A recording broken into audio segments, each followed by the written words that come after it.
I used to think owning a pool was all about skimming leaves, balancing chemicals, and shelling out for chlorine like it was gold dust. But man, was I wrong. The real headache wasn't the upkeep. It was my neighbor Linda and her pack of entitled buddies treating my backyard like their personal resort. They'd sneak in, day or night, splashing around, sipping dollar store rose, blasting bad pop music, leaving behind crumpled cans and chip crumbs like they own the place. This is the story of how I turned the tables on Linda, made her regret every uninvited dip, and trust me, by the end, her ego and her hair paid a price she'll never forget. Let me set the scene. After years of grinding in construction, calloused hands and sore back, I finally bought my dream home in a quiet Arizona suburb, nothing fancy. Just a cozy place with a brick patio, a shady mesquite tree, and a pool that sparkled like a sapphire under the desert sun. I'd mow the lawn, clean the filters, kick back with a cold one, watch my kids cannonball into the water. It was my slice of heaven, you know? But then there was Linda, the kind of neighbor who makes you wish you'd bought a cabin in the middle of nowhere. Mid-50s, peroxide blonde with dark roots creeping in, voice like a megaphone that could wake the whole damn cul-de-sac. She used to run the HOA like her personal kingdom until they kicked her out for being, well, let's just say a total dictator, but even after that, she strutted around like she still called the shots, clipboard in hand, sunglasses perched like she was some HOA royalty. At first, it was small stuff, wet footprints by the pool, a stray towel that wasn't ours, the faint smell of cheap lavender perfume hanging in the air. Then one day, I caught her through the kitchen blinds, lounging in my pool in a tacky leopard print swimsuit, sipping wine from a plastic tumbler like she was at a Vegas day club. I marched out, tried to keep it civil. "Hey, Linda, this pool's private mind, asking first." She just laughed, this high-pitched cackle, and said, "Oh, come on, Dan. Don't be so stingy. Neighbors share, right?" Share? My ass. This was my property, my sweat, my double shifts to pay for it. I shot back. "Not my pool, Linda." She waved me off like I was a pesky kid interrupting her sunbathing. It got worse from there. She started bringing her crew, 3 or 4 women with matching wine tumblers, sometimes a random husband or boyfriend tagging along, turning my backyard into their personal spring break. They'd crank up a Bluetooth speaker with 80s hair metal or some twangy country. Pop corks, leave floaties bobbing in my pool one time. I kid you not, a half-deflated unicorn with lipstick smeared on its horn. I come home from work, bone-tired, to find my deck littered with bottle caps, soggy nachos, even a slice of pizza floating in the water like some sad, greasy raft.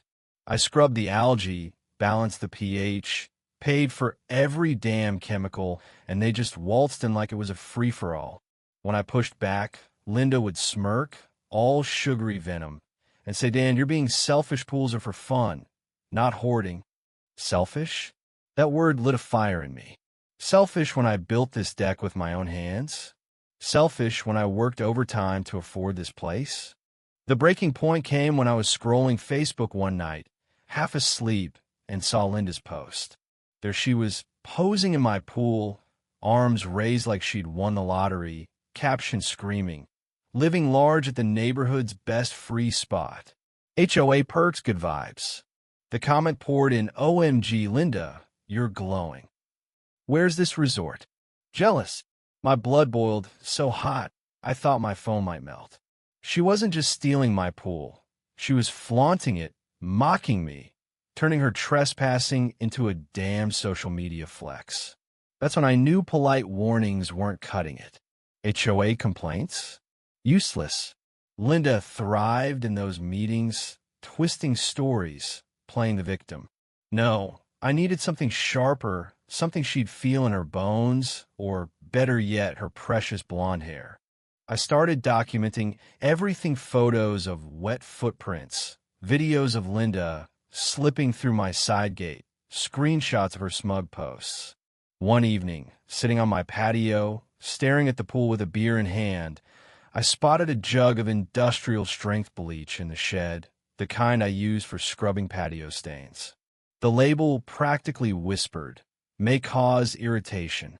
And just like that, an idea sparked, not cruel, not dangerous, just poetic. If Linda wanted my pool so bad, I let her have it, but on my terms. A little extra bleach, just enough to make their skin itch like a bad sunburn, their hair frizz like a cheap wig, their swimsuits fade into sad pastels. Nothing permanent, just a lesson they'd never forget. I grinned into the night, my wife glancing over, half asleep. "What's so funny?" she mumbled. "Oh, just planning a little neighborhood hospitality," I said, already buzzing with the thrill of it. The plan was simple but genius. Linda's crew always hit the pool on Saturday afternoons, big parties, loud music, maximum chaos. So I prepped. I hit the hardware store, grabbed a couple extra jugs of bleach, nodded to the cashier like I was just another guy tackling yard work. Back home, I stashed them behind the lawnmower out of sight. I angled my security cameras to catch every angle of the pool, even tested the audio to make sure I'd hear the chaos unfold. Friday night, under a desert moon, I slipped out back, poured 3 jugs into the deep end, stirred it with the pool net until it blended into the crystal clear water. It looked normal, inviting even, but it was a trap, a chemical middle finger to Linda's entitlement. I whispered to the stars, "Enjoy your spa day, Linda," and went to bed grinning like a kid on Christmas Eve. Saturday morning, I played it cool, mowed the lawn, took the kids for ice cream, kept my phone close to check the camera feed. Right on cue, around noon, the gate creaked open. Linda strutted in, sunglasses gleaming, tote bag swinging, her posse trailing behind like groupies. They tossed their stuff on my deck chairs, stripped to their swimsuits, dove in without a care. I leaned into my phone screen, heart pounding. Showtime. For a few minutes, it was business as usual, splashing, laughing, Linda floating on a neon pink raft, wine in hand. Then it started. One friend scratched her arm, frowning. Another squirmed, rubbing her shoulders. Linda tugged at her hair, confused, and then, oh man, she let out a scream that could have shattered glass. My hair. What the hell's happening to my hair? Her blonde locks were turning into a frizzy, brittle mess, streaks of orange and white poking through like a bad dye job. Her friends scrambled out, scratching, yelling about burning skin, one slipping on the deck in a near faceplant. Linda staggered to the ladder, makeup smeared, hair sticking out like she'd stuck her finger in a socket. I sat back, arms folded, grinning so wide my face hurt. The bleach had done its job, not harmful, just humiliating as hell. The fallout was glorious.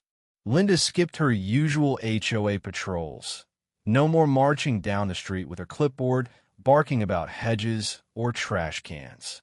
Neighbors started whispering at the coffee shop. I overheard. "Did you see Linda's hair?" Like a scarecrow, got zapped. At the mailbox, someone chuckled. "Heard her pool party crashed hard, good for her." I didn't even have to spread the story.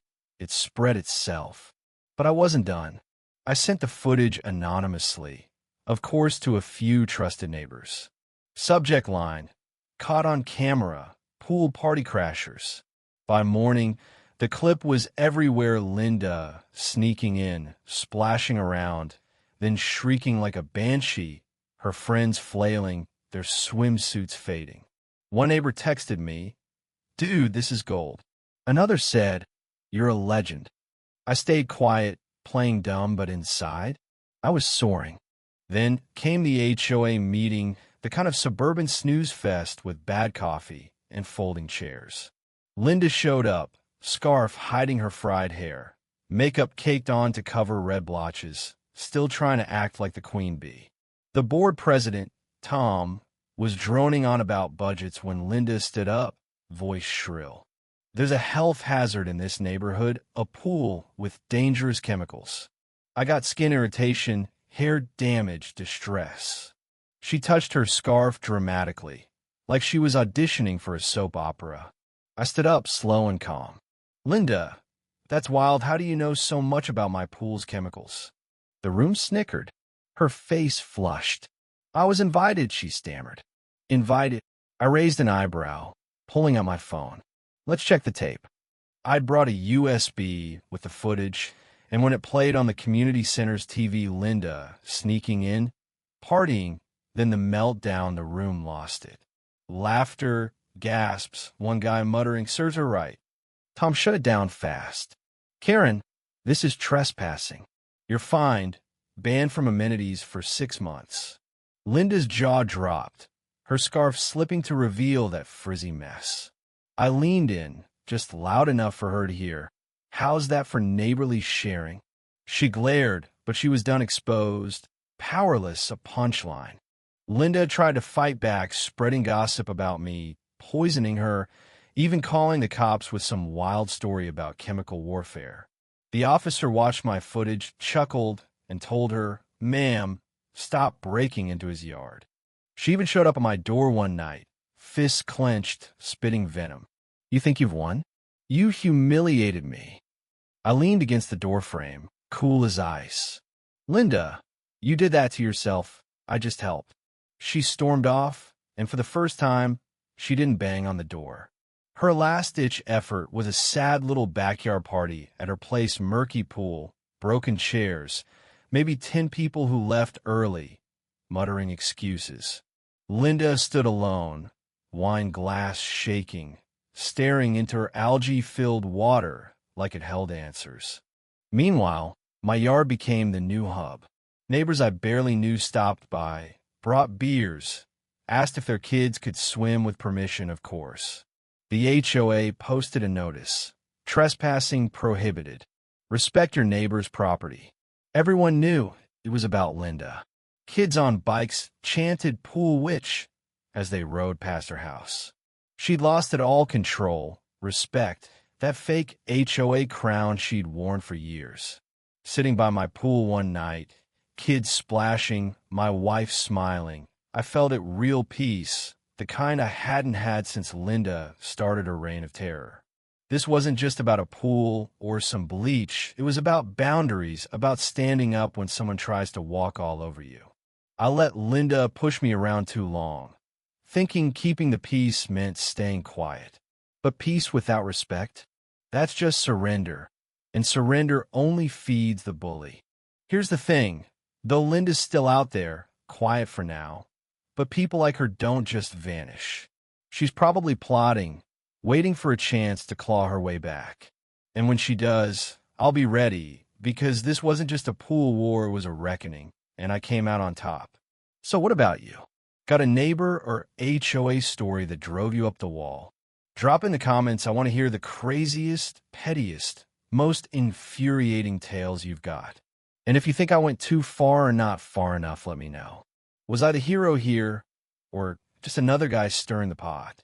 Hit that subscribe button for more stories like this, because trust me, where there's an HOA, there's always more drama waiting.